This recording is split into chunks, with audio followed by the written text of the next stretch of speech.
adanya pandemi dan keterbatasan waktu kita untuk belajar, kegiatan pembelajaran yang akan kita lakukan pada hari ini yaitu mengidentifikasi kelainan dan gangguan pada sistem peredaran darah.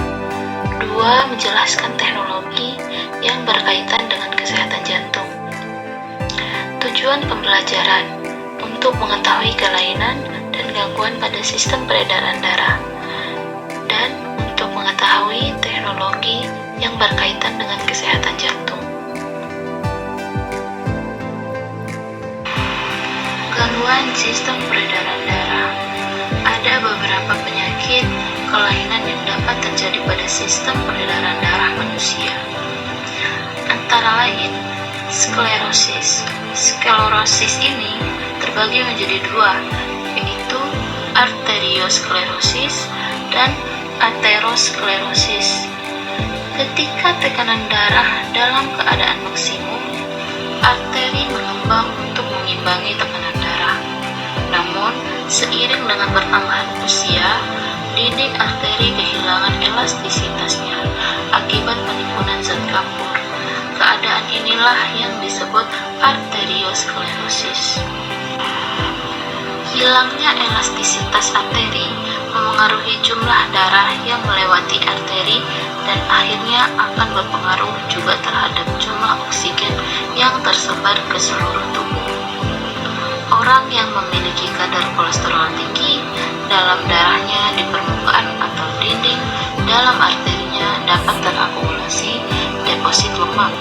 Hal tersebut dapat mengaruhi volume darah yang mengalir dan jumlah oksigen yang disebarkan. Jenis sklerosis ini disebut aterosklerosis. Terdapat penyakit lain yang merupakan kebalikan dari hipertensi, yaitu hipotensi. Hipotensi terjadi jika tekanan darah rendah, yaitu tekanan sistol di bawah 100 mmHg. Contohnya di saat kita di kehidupan sehari-hari, kita melakukan tensi di puskesmas atau di rumah sakit. Jika tekanan darah kita di atas 140-200, maka tekanan darah kita adalah tekanan darah tinggi. Dan jika di bawah 100 atau 90 atau 80-70, berarti tekanan darah kita tekanan darah rendah. Yang terakhir adalah varises. Varises berupa pelebaran pembuluh vena yang umumnya terjadi di daerah betis. Jika pelebaran tersebut terjadi di bagian anus, disebut ambeien, wasir, atau hemoroid.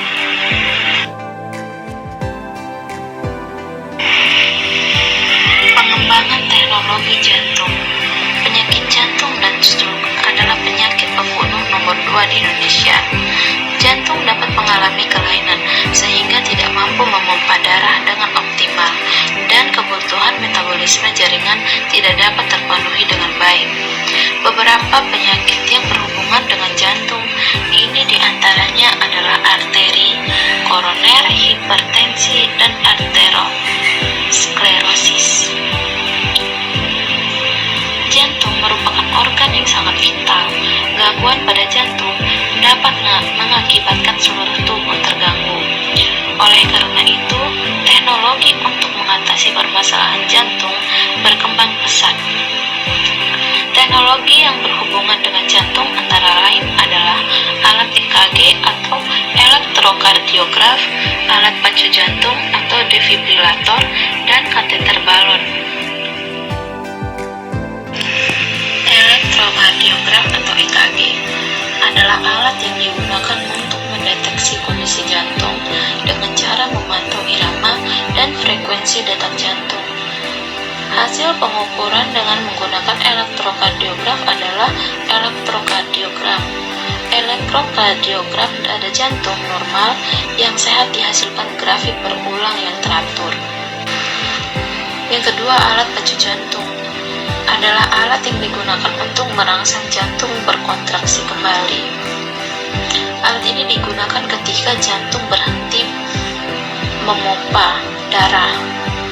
Alat pacu jantung mengirimkan pulsa-pulsa listrik melalui otot-otot jantung sehingga jantung dapat berfungsi kembali. Yang ketiga, kateter balon dapat digunakan untuk memecah endapan lemak pada pembuluh sehingga darah dapat mengalir kembali.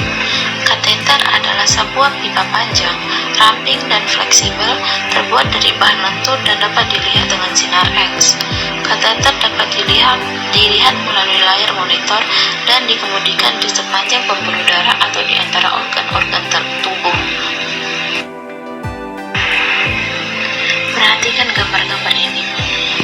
Gambar A yang di atas merupakan pasien dalam lintasan alat uji latih jantung.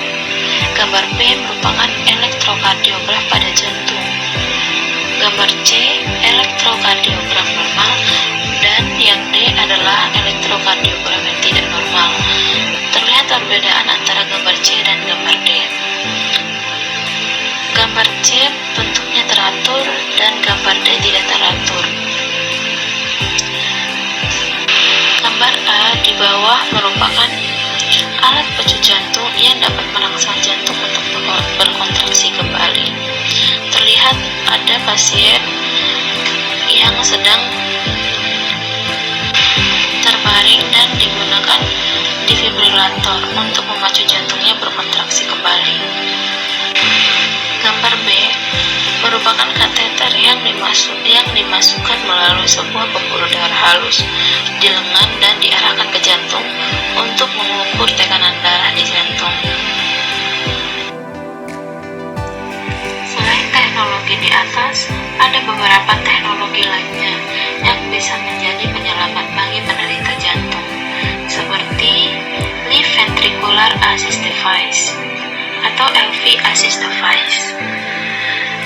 LV Assist Device ini dipasang di jantung penderita penyakit jantung untuk membantu menggerakkan jantung.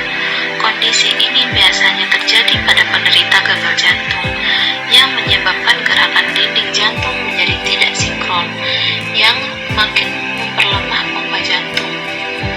Yang kedua, cardiac resynchronization therapy atau CRT, yaitu alat berukuran kecil yang dipasang untuk mengembalikan gerak dinding-dinding jantung agar lebih sinkron. Selanjutnya ada stem cell.